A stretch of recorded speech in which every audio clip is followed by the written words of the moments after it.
Hi guys, Martin from Belief. In this video we're going to look at some of the placeholders that are available to you through the Nexus email marketing system. From the primary menu here in Yabba, we're going to select Nexus and I'm going to select Create Campaign. Remember there's a Create Emails option which gives you the option of creating a whole range of emails that are assigned to different modules within the system. They are treated in slightly different ways. For example, the formally emails, the first and second email, the responses for email subscribers and things like that. They're all very different in subtle ways, but it should be used for consistency and statistical purposes.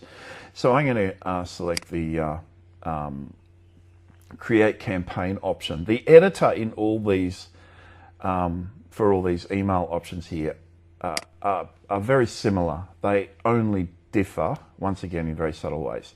So in another video, we looked at the Nexus email templates. This is from the primary editor, selecting the Nexus Plus button. Brings up the various templates that are available to you, either your own templates or the Yabba templates. And Yabba templates will be populated here, and they'll take up probably, there'll be maybe 100 of them within a very short time, for the purpose of assigning to autoresponder campaigns or for creating general campaigns, whatever. We can use them in different ways. So you select the appropriate template, select insert content, and that replaces that content there. Just a very quick refresher. If you select the little email icon here, it brings you to the email page. This is it displays all the emails of all types that were created, and you can selectively enable and disable every single email as a global option, which means if it is enabled, it will be available to you as a template. There is the templates option down here as well. Anything created as a template is a template. So it will be available to you in the panel there, unless the active toggle is off. Again, those emails are just treated just a little bit differently. Now, there is another email that deals with that. There will be an FAQ. So the next option is Yabba Plus. And this brings up primary Yabba placeholders. It's probably the most important, I guess. So let's have a look. Bring up Yabba. Now, the first thing you're going to notice is the lender rates placeholders. Okay, so rates of any type can be included in an email. Remember, this is an email marketing system designed for the finance industry and to a lesser extent, property and so on. And there is one single placeholder option that I'm not introducing in this video, and it's not included by default. It only appears once you've been assigned to the property module.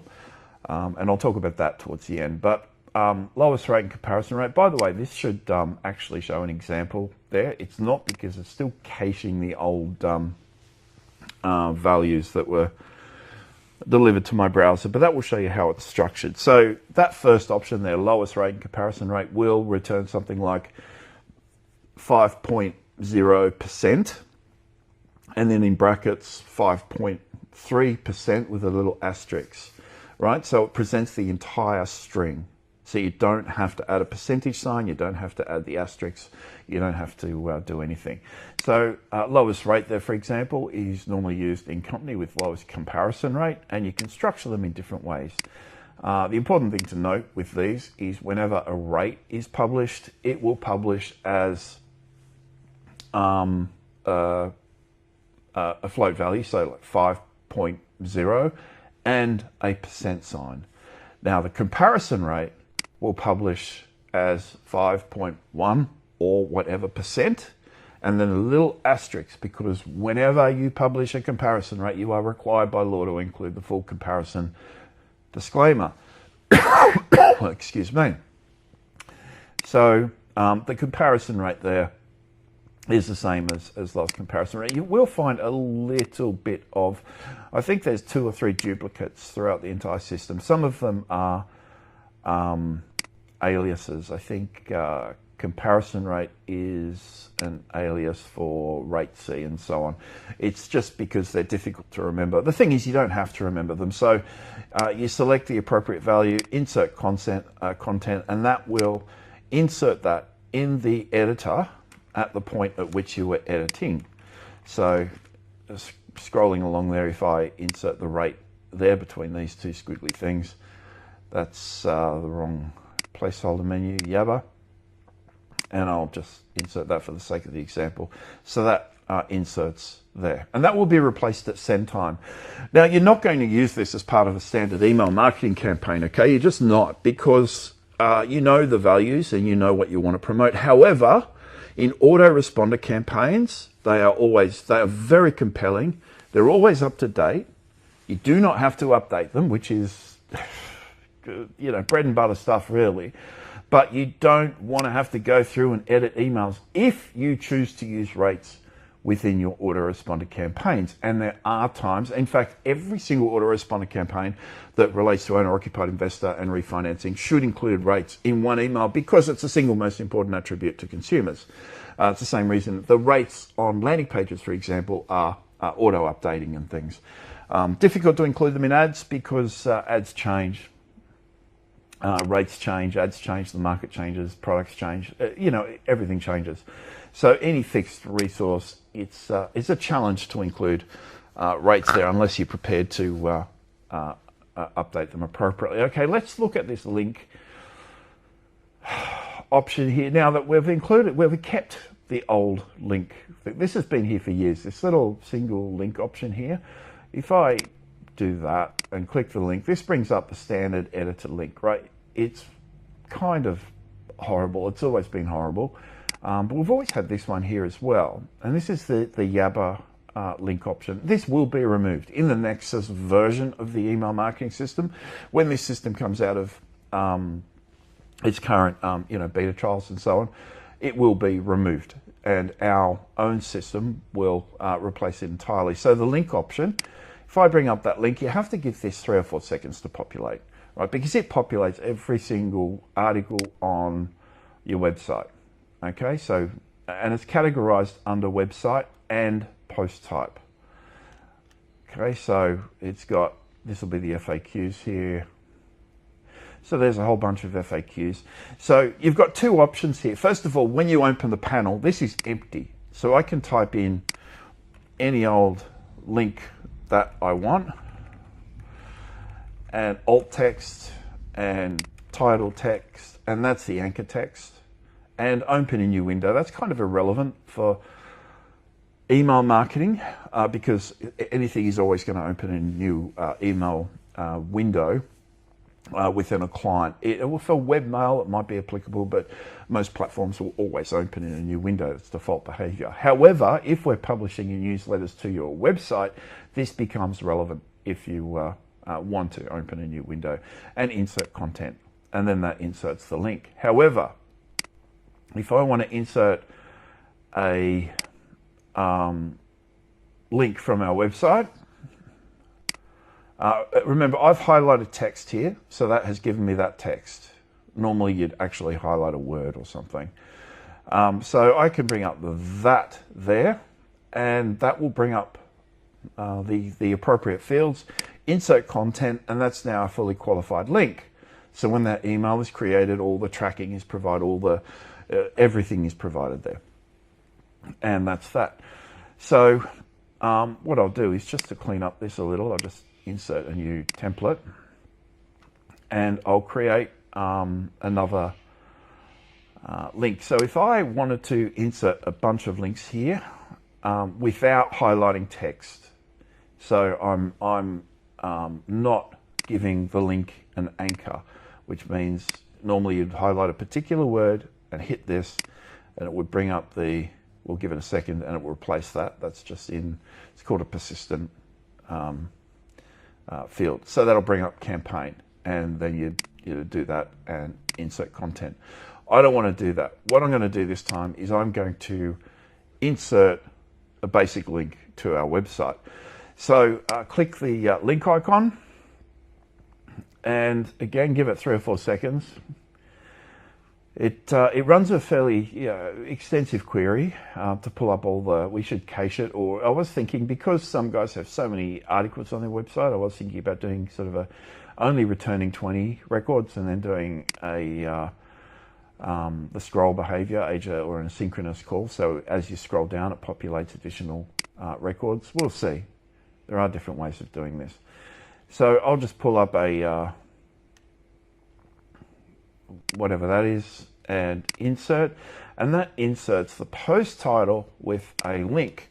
Now this becomes really valuable if you want to link to certain pages on your website, remembering every single email of every single type as a mortgage broker should really link to your website. Certainly within the funnel, your website is the core component in the post-subscription follow-up. You need to link to your website. It's expected behavior. You're going to link to all those gamified pages. It's just what you have to do.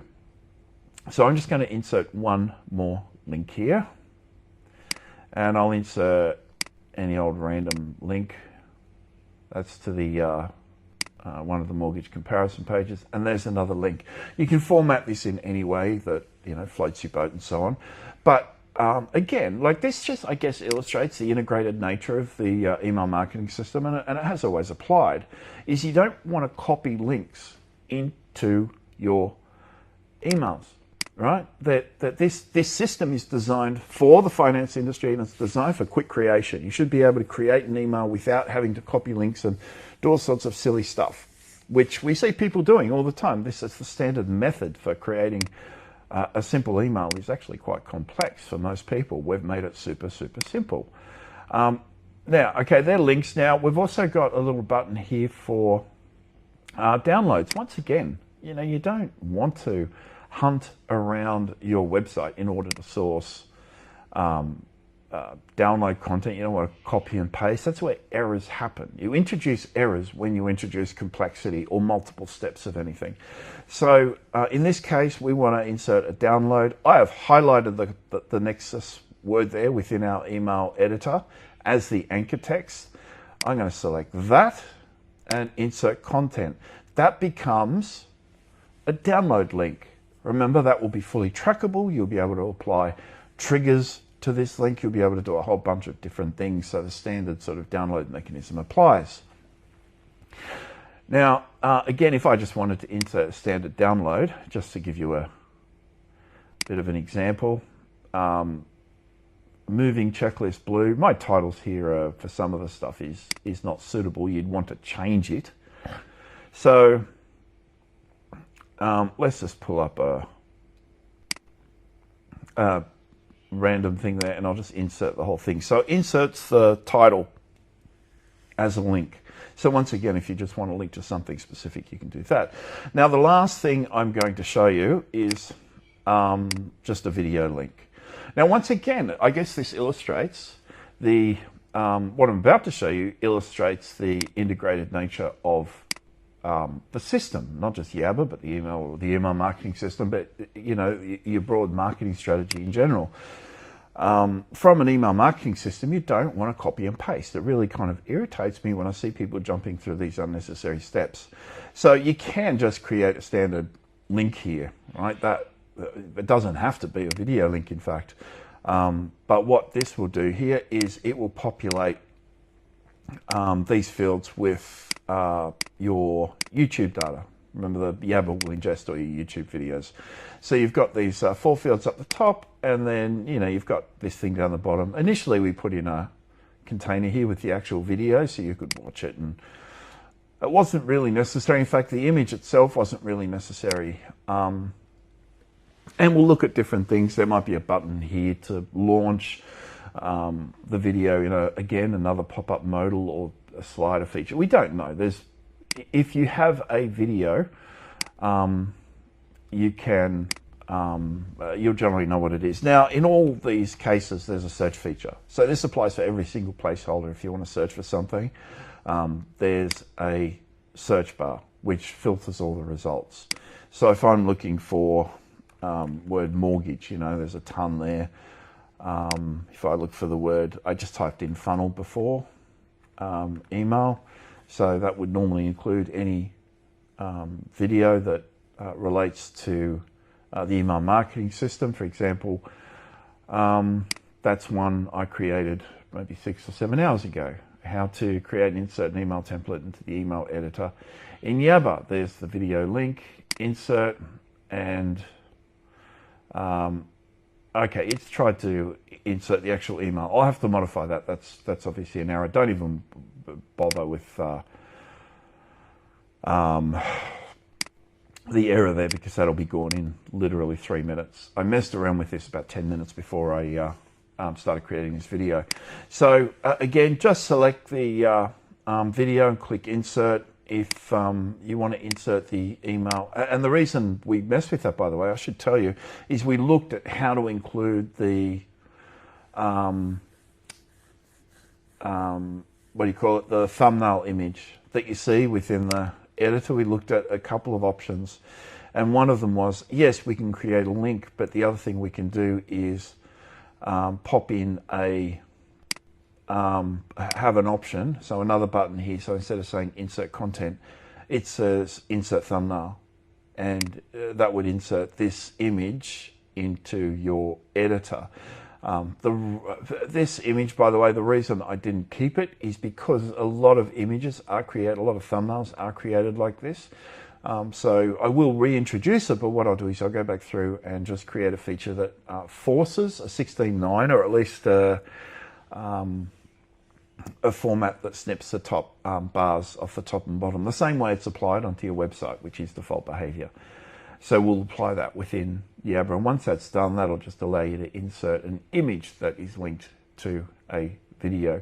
And that might be of value to a lot of people, particularly if you use custom thumbnails, which again can be created and uploaded in Yabba. So it's a really super simple system. I hate seeing people, I genuinely hate seeing people sort of create these emails, having to copy and paste them and do all this random stuff and searching for links and not having access to all their website links and all those things. Remember, we're creating a compelling funnel experience, and we need this sort of stuff to be integrated. Now, the one placeholder that I did not include here as default is the property placeholder, which is probably the most complex. I'm going to come back to the Yabba placeholders in a second, because I didn't really go through that. All I talked about was rates. But the property placeholder will include, if you've got a resolved address, by the way, it can give property prices and so on. And it's really extensive. You can include, based on a placeholder, you can include certain types of properties, that rental properties and purchase properties and so on. There's really no end to the kind of content you can include in emails. And it is all conditional. So this is where it gets a bit messy, but I'm going to talk about it anyhow. So first of all, Yabba placeholders. I only looked at the Yabba, these placeholders, the rate placeholders. Down the bottom, you'll see formally placeholders, which is the calendar, booking date, time, and so on. You've got the cash rate, the inflation, monthly inflation, quarter CPI, and so on. If you have access to the property module, you will have a ton of additional resources within this panel. Now, what I have not included in here is the CRM placeholders. All right, and I did that on purpose, is because I want the FAQ to be really comprehensive before I include them, because the CRM placeholders literally allows you to include one of maybe 200 different placeholders. But CRM systems are rarely populated with the necessary data. Certainly the way we do it through Microsoft, that data is normally quite limited, unless it's synced very thoroughly and comprehensively with your primary CRM. So there's different ways of treating an email that sends when a placeholder is not available, and the default behavior is to dump the email, which is not ideal. So we're looking at different types of. There is a conditional option within this email system, which means it'll include different types of content to different types of people based on their status as assigned in Yabba, which is inherited essentially from your CRM, or based on their state, or based on their type of property, or based on their length of time as a customer. All these sorts of things apply. And conditional email content is really easy to do. So, over the last maybe 4 or 5 years, we've included, I think about 60 options. It's very rarely used because it's a high-end feature. In most cases, you just want to reach out to all of your clients.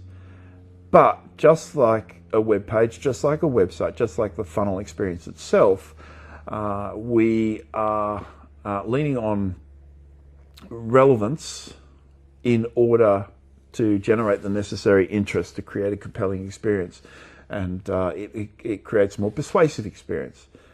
So that's that. But certainly, guys, what I don't want to see guys doing is using high level. I spoke to a guy very recently that's still using MailChimp. I didn't think there were still people in the industry that use MailChimp, which is just not a sensible solution for email. And there's, it's not broker centric. It's not something that is necessarily suitable for mortgage brokers. Anyhow, so there's other options that I won't go through now, but they are the primary placeholder options. So they allow you to quickly and easily create emails of all type.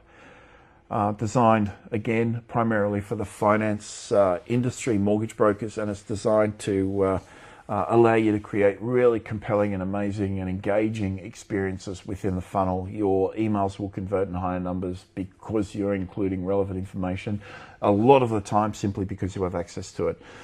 So that's that, guys. As I was saying before, don't use dumb email systems and try and create every single email yourself. I'll talk about that in another video, but try and create all emails yourself. It only takes a minute. The time it takes here to log in, grab a template that's pre-populated, or grab one of the Yabba templates or one of the Yabba RBA templates or something, and use it and modify it a little bit, just pump it out and then send it to the appropriate groups of people. Email is still entirely relevant. Right, it is still absolutely relevant and used in company with our SMS marketing system. It still delivers results. And please, by the way, and I make a big fuss about this, and I have done for like 8 or 9 years, I guess, is with our guys, is ensure that you always have an email that talks about rates and things. Whenever you talk about fixed rates and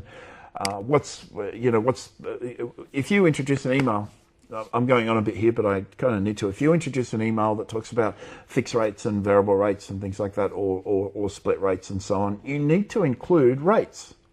You can't talk about something without providing an example, right? And if you're talking about the cash rate, so if you send an email to someone, there's always an email in your follow-up that talks about interest rate hikes, fixed versus variable, all that sort of stuff. You will always include the RBA cash rate. You will always include inflation figures. And by the way, you can